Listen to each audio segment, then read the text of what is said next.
नमस्कार जी। एक बार पुनः आप सभी का आपके अपने YouTube चैनल JS एकेडमी में हार्दिक स्वागत और अभिनंदन। आज हम शिक्षा मनोविज्ञान के एक महत्वपूर्ण टॉपिक बाल विकास के विषय में अध्ययन करेंगे। इस बिंदु से हमारी प्रतियोगी परीक्षाओं में प्रश्न पूछे जाते हैं। इन सभी बातों को ध्यान में रखते हुए हम बारीकी से विषय विश्लेषण करते हुए परीक्षा से संबंधित महत्वपूर्ण तत्वों पर प्रकाश डालते हुए आज यहाँ हम अध्ययन करेंगे।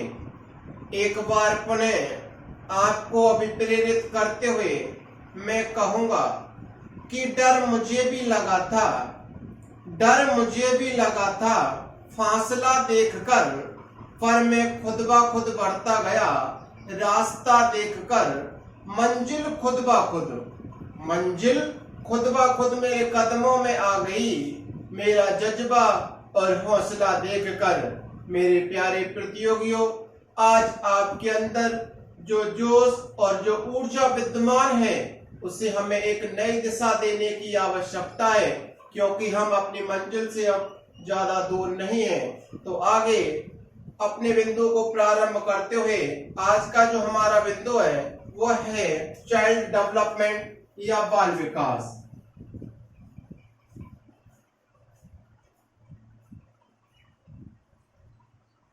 आज का जो हमारा बिंदु है वह है बाल विकास। तो जी मैं आपको यहाँ बता दूं, हम यहाँ पर अपने बिंदु को प्रारंभ करने से पहले कुछ महत्वपूर्ण बातों को ध्यान में रखते हुए अध्ययन को प्रारंभ करेंगे। इससे जुड़ी हुई महत्वपूर्ण बातों को हम जानेंगे।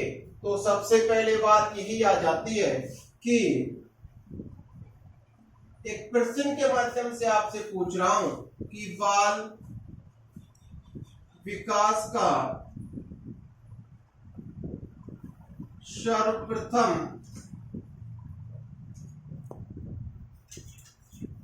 अध्ययन किसके द्वारा किया गया था?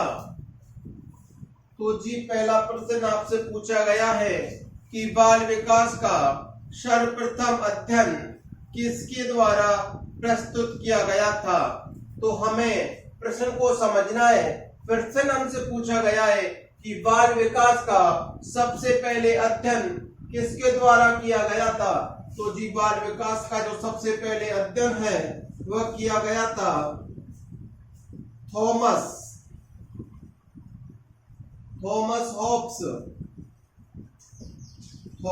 हॉब्स एवं जॉन लॉक के द्वारा।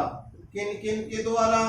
जॉन लॉक और थॉमस हॉब्स के द्वारा बाल विकास का सबसे पहले क्या किया गया था? अध्ययन किया गया था। जॉन लॉक के बारे में मैं आपको बता दूं, जॉन लॉक ने कहा था कि बालक का जो मस्तिष्क या मन होता है वह एक किसके समान होता है? कोरी स्लेट के समान होता है। और इस पर अनुभवों के द्वारा, किनके द्वारा?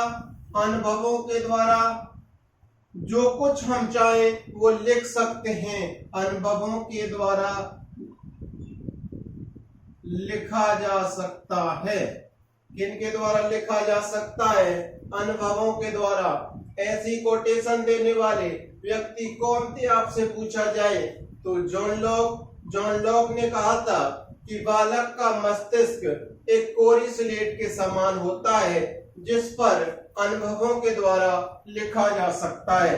अब यही आपसे प्रश्न यदि ऐसे पूछा जाए कि बाल विकास का सबसे पहले वैज्ञानिक वर्गीकरण या वैज्ञानिक अध्ययन किसके द्वारा किया गया था? प्रश्न क्या है? बाल विकास का सर्वप्रथम कैसा अध्ययन? वैज्ञानिक अध्ययन। वैज्ञानिक अध्ययन किसके द्वारा किया गया था? तो जी वैज्ञानिक अध्ययन जो किया गया था सबसे पहले वो किया गया था पेस्टोलॉजी के द्वारा। किसके द्वारा? पेस्टोलॉजी के द्वारा। सबसे पहले क्या किया गया था? वैज्ञानिक अध्ययन किया गया था। किसके द्वारा? पेस्टोलॉजी के द्वारा। कब किया गया था? अब प्रश्न यहाँ बन जाता है कि पेस्टोलॉजी ने सबसे पहले जो वैज्ञानिक वर्गीकरण किया गया था या अध्ययन किया था वह कब किया गया था? 18वीं सदी में। यदि आपसे सदी या शताब्दी पूछी जाए तो कौन सी सदी? 18वीं सदी में। और सन की बात करूं, सन 1774 में। कब? 1774 में पेस्टोलॉजी के द्वारा बाल विकास का पहला जो वर्गीकरण दिया गया था। कैसा वर्गीकरण? वैज्ञानिक वर्गीकरण। यह किस पर आधारित था? स्वयं के पुत्र। स्वयं के पुत्र पर। कितने वर्ष का था? 3.5 वर्षीय। कितने वर्ष का था? 3.5 वर्षीय था। अपने स्वयं के पुत्र पर उन्होंने क्या बनाई? एक बेबी बायोग्राफी। क्या बनाई जी? बेबी बायोग्राफी, जिसे हम क्या नाम देते हैं हिंदी में? बाल कथा। बाल कथा पर आधारित था या बेबी बायोग्राफी भी उसे कहते हैं। किनके द्वारा वर्गीकरण दिया गया था? पेस्टोलॉजी के द्वारा वर्गीकरण दिया गया था। पेस्टोलॉजी के द्वारा कब? 18वीं सदी में 1774 में अपने 3.5 वर्षीय बेटे पर उन्होंने क्या प्रस्तुत किया? बाल विकास का सबसे पहले वैज्ञानिक वर्गीकरण प्रस्तुत किया। यदि आपसे पूछा जाए कि बाल विकास का सबसे पहले अध्ययन किसके द्वारा किया गया था, तो याद रखना है अध्ययन की बात हो रही है, ना ये पूछा जा रहा है कि वैज्ञानिक अध्ययन या फिर कैसा अध्ययन। प्रश्न यही है कि सर्वप्रथम अध्ययन करने वाले तो आपके थॉमस हॉब्स और जॉन लॉक सही माने जाएंगे। यदि आपसे पूछा जाए कि सबसे पहले वैज्ञानिक वर्गीकरण या अध्ययन किनके द्वारा किया गया था? पेस्टोलॉजी के द्वारा। कब? 1774 में। किस पर? अपने 3.5 वर्षीय बेटे का नाम था। इस बेटे पर क्या बनाई थी उन्होंने? बेबी बायोग्राफी या बाल कथा। यही आपसे पूछा जाए कि इन्हीं प्रयासों को आगे बढ़ाते हुए एक जर्मनी का मनोवैज्ञानिक आता है। कौन आता है? जर्मनी का मनोवैज्ञानिक।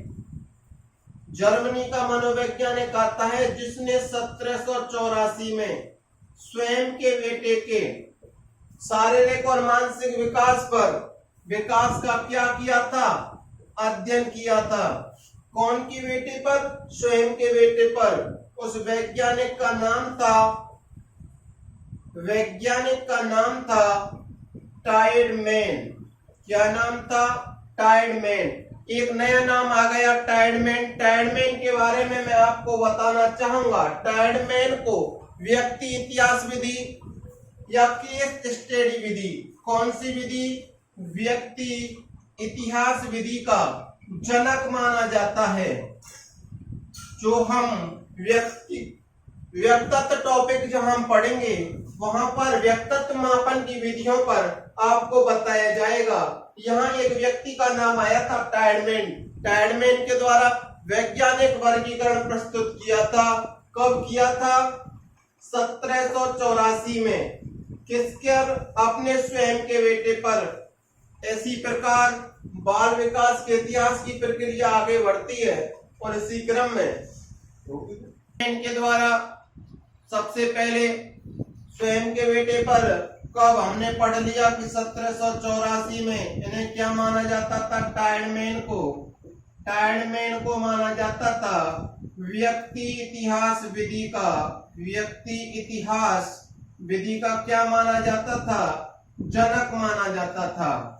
अब आगे बात आती है यही 19वीं सदी। ये तो थी हमारी 18वीं सदी। अब आगे बात आती है 19वीं सदी। 19वीं सदी में अमेरिका में बाल आंदोलन की शुरुआत हो गई थी। कब? 19वीं सदी में अमेरिका में।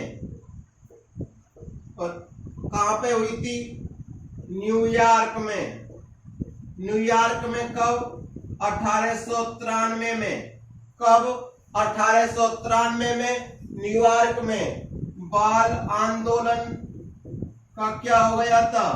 प्रारंभ हो गया था। किसका? बाल आंदोलन का। कहां पर? अमेरिका में। 19वीं सदी में अमेरिका में बाल आंदोलन की हो गई शुरुआत। इस बाल आंदोलन का जो जनक माना जाता है, और जो जनक माना जाता है वो माना जाता है स्टेनली हॉल को माना जाता है। किसको माना जाता है? स्टेनली हॉल को बाल आंदोलन का जनक माना जाता है। स्टेनली हॉल के बारे में मैं आपको बता दूं। स्टेनली हॉल के द्वारा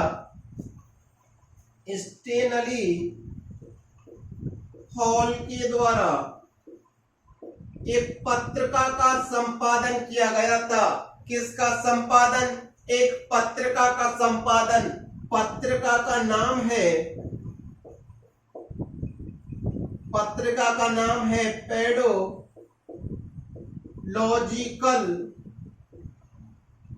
पेडोलॉजिकल सेमिनरी। क्या नाम है जी? हमें याद रखना है। ये पत्रिका है स्टेनली हॉल की, और पत्रिका का नाम है पेडोलॉजिकल सेमिनरी। किनके द्वारा प्रतिपादित की गई थी? स्टेन हॉल के द्वारा प्रतिपादित की गई थी। यही स्टेनली हॉल के बारे में हमें ये भी याद रखना है कि स्टेनली हॉल ने यहाँ पर बालकों के अध्ययन के लिए 2 संस्थाओं का गठन किया गया था। कितनी समिति बनाई? समितियों का निर्माण किया था 2 का। पहली समिति थी आपकी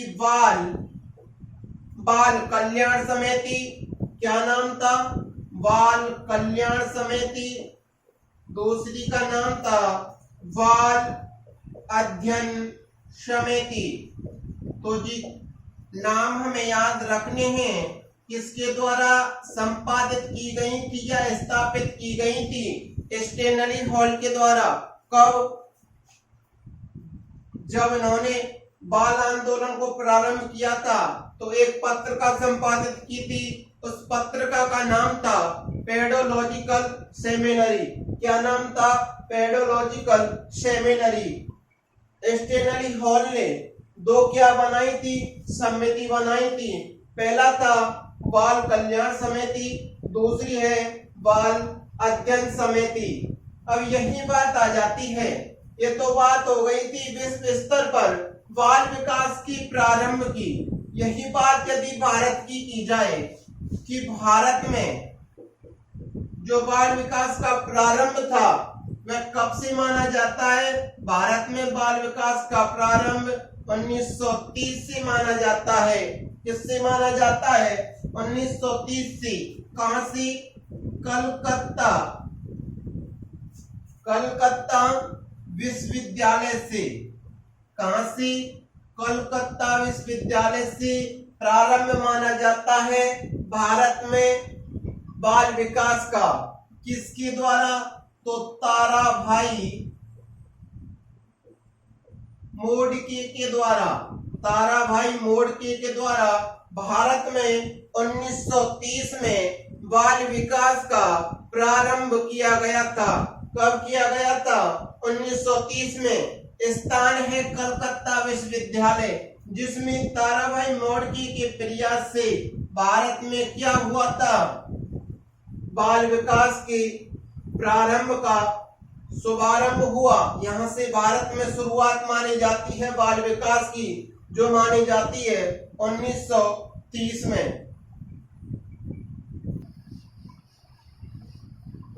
तो जी ये तो हमने पढ़ा था बाल विकास का।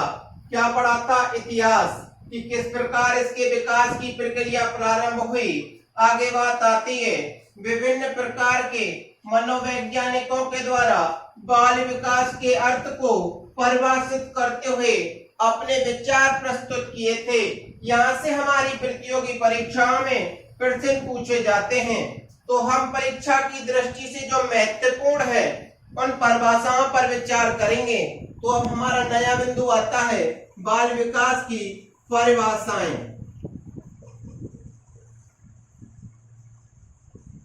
बाल विकास की परिभाषाओं में सबसे महत्वपूर्ण जो परिभाषा आती है, यहाँ हमें 3 परिभाषाएं याद करनी है।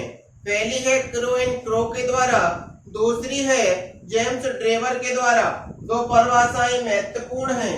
पहली किसके द्वारा? क्रो एंड क्रो के द्वारा। क्रो एंड क्रो के द्वारा।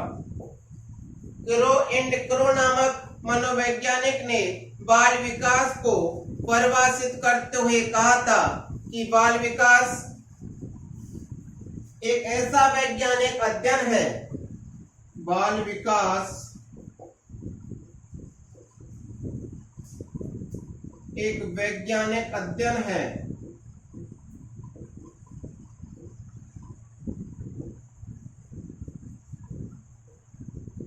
बाल विकास एक वैज्ञानिक अध्ययन है जिसमें गर्भ अवस्था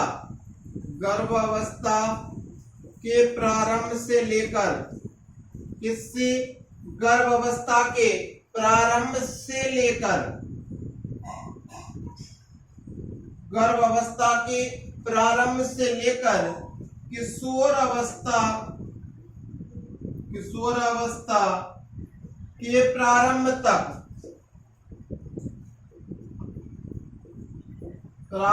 तक होने वाले विकास का अध्ययन किया जाता है।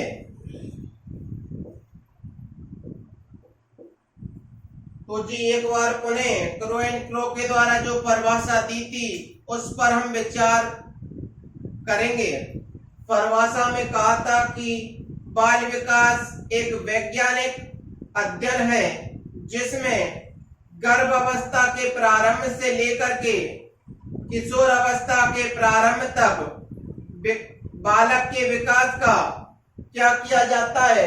अध्ययन किया जाता है। तो जी महत्वपूर्ण शब्द हमें रखना है कि कैसा अध्ययन है? वैज्ञानिक अध्ययन है जिसमें गर्भ अवस्था के प्रारंभ से लेकर के किशोर अवस्था के प्रारंभ तक विकसित होने वाले मानव की किसका अध्ययन हो रहा है? विकास का अध्ययन हो रहा है। उससे हम क्या संज्ञा देंगे? क्रो एंड क्रो के अनुसार बाल विकास कहेंगे। क्रो एंड क्रो ने कहा था कि एक प्रकार का वैज्ञानिक अध्ययन है बाल विकास जिसमें गर्भ अवस्था के प्रारंभ से लेकर के किशोर अवस्था के प्रारंभ तक विकसित होने वाले विकास का क्या किया जाता है? अध्ययन किया जाता है। परिभाषाओं के अगले क्रम में परिभाषा पढ़ते हैं जेम्स ड्रेवर के अनुसार। किसके अनुसार? जेम्स ड्रेवर के अनुसार। जेम्स ड्रेवर के द्वारा बाल विकास को परिभाषित करते हुए कहा था कि बाल विकास परिपक्व अवस्था तक होने वाले अध्ययन की प्रक्रिया है। बाल विकास परिपक्व अवस्था तक होने वाली क्या है? प्रक्रिया है। किसके द्वारा कहा गया था? जेम्स ड्रेवर के द्वारा कहा गया था कि परिपक्व अवस्था तक होने वाले विकास की प्रक्रिया ही हमारी क्या कहलाती है? बाल विकास कहलाती है। परिभाषाओं के अगले क्रम में हम परिभाषा पढ़ते हैं वर्क के अनुसार। वर्क ने बाल विकास को परिभाषित करते हुए कहा था कि बाल विकास जन्म से पूर्व अवस्था से लेकर के जन्म से पूर्व अवस्था से लेकर के परिपक्व अवस्था तक परिपक्व अवस्था तक विकसित होने वाले मानव के विकास का क्या करती है? अध्ययन करती है। तो एक बार पुनः हम तीनों ही परिभाषाओं पर विचार रखेंगे। तो जी देखिए, क्रो एंड क्रो के द्वारा जो बाल विकास की परिभाषा दी गई थी उसमें उन्होंने कहा था कि बाल विकास एक प्रकार का कैसा अध्ययन है, वैज्ञानिक अध्ययन है, जिसमें गर्भ अवस्था के प्रारंभ से लेकर के किशोर अवस्था के प्रारंभ तक होने वाले विकास का क्या किया जाता है? अध्ययन किया जाता है। जेम्स ड्रेवर जी के द्वारा अपने बाल विकास की परिभाषा में कहा था कि जेम्स की बाल विकास परिपक्व अवस्था तक होने वाले विकास की क्या है? एक प्रक्रिया मानी गई है। वर्फ के द्वारा बाल विकास को परिभाषित करते हुए कहा था कि जन्म से पूर्व से लेकर के परिपक्व अवस्था तक होने वाले विकास का जो अध्ययन किया जाता है उसे ही हम बाल विकास कहते हैं। पहले जो बाल मनोविज्ञान था उसे ही हम क्या नाम देते हैं? अब माना गया है वह बाल विकास माना गया है। कब? जो प्राचीन समय में पहले जो बाल विकास था, हमने यह जाना कि विकास की प्रक्रिया में पहले जो मनोविज्ञान था, बाल विकास से एक बात तो स्पष्ट हो गई कि बाल विकास की प्रक्रिया में बालक के विकास का अध्ययन किया जाता है। हम आगे यह भी पढ़ेंगे, हमने यह भी पढ़ा है कि विकास एक निरंतर चलने वाली प्रक्रिया है। इससे आने वाली प्रक्रिया में हम पढ़ेंगे। यह था आज की बिंदु हमारा बाल विकास। आगे आने वाली वीडियो में हम इससे जो सिलेबस में है आपका वृद्धि और विकास, वहां चर्चा करेंगे। तो जी बहुत बहुत धन्यवाद आप सबके लिए।